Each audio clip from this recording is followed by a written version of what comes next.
This is a visual that didn't really take much time to do. It was more of a simple concept that was a collaboration between me and UMG Music.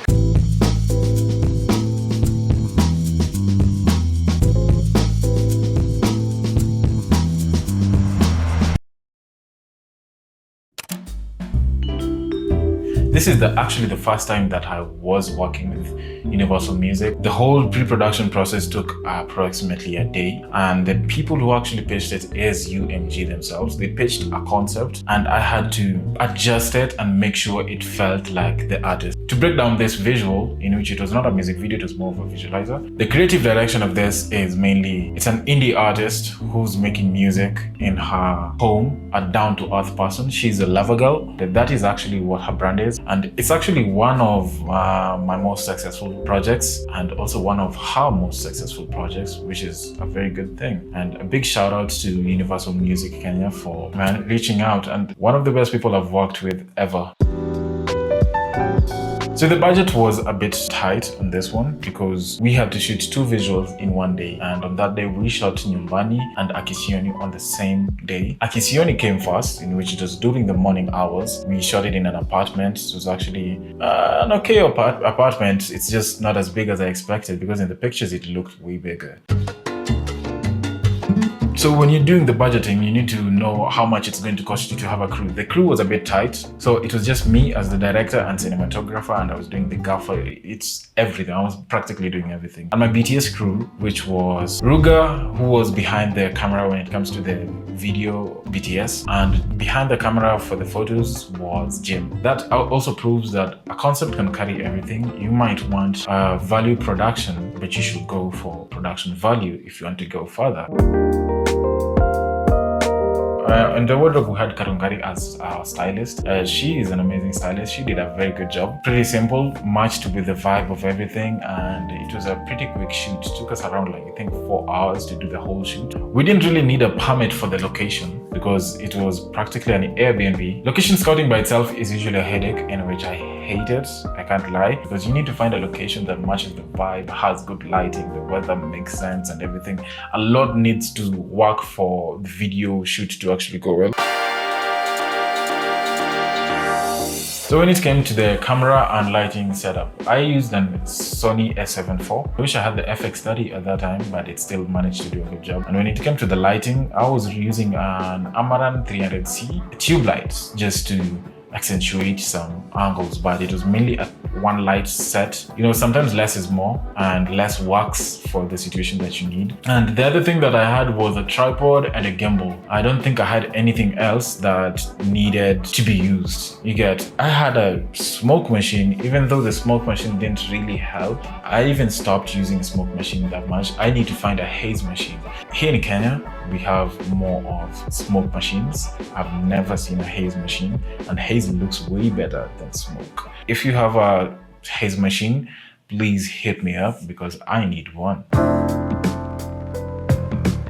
I first started with the living room, went to the kitchen, in which it was mostly like a transition shot, and then we finished with the bedroom.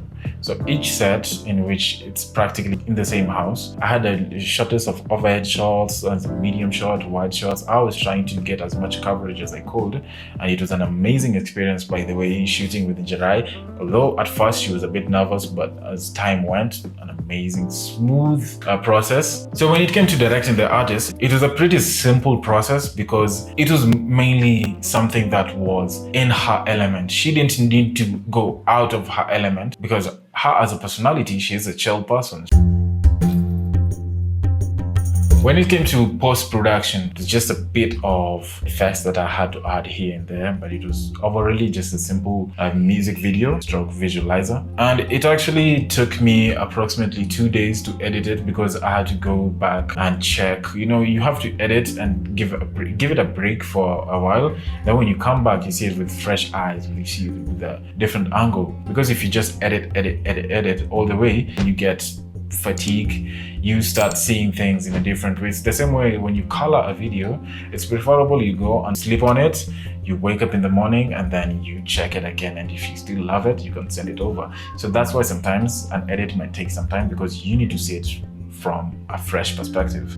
The color grading, I had to go a bit far when it came to it. My color grading was not as good as now. I have improved with the color grading, even though I'm nowhere close to like great color grading. I'm just an okay color grader.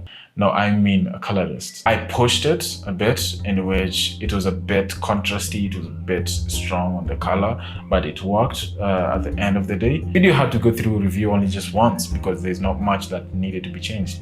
And they loved it the second time I sent the second draft compared to the different times I usually have to send over the video like multiple times. The final result came out pretty good for that time. Right now, I feel like I can do better, and that's a good thing and also a bad thing because technically I'm a perfectionist, and being a perfectionist is not a good thing most of the time.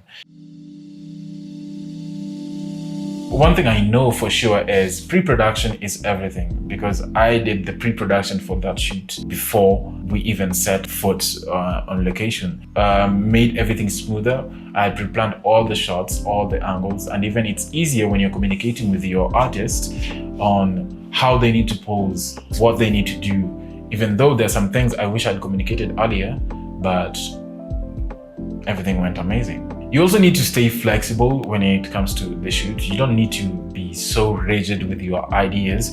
Have a listening ear when it comes to the artist you're working with or whoever you're working with, because there's some ideas that might be pitched and they're like, okay, yeah, I want this and this and this. Although they gave me 100% creative freedom when it came to this project, it's more of being a listening ear to what ideas they have, and don't shut them down.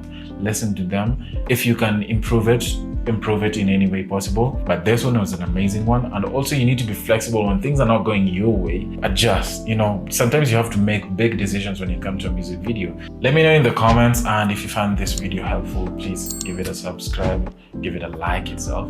And yeah, I'll see you in the next one.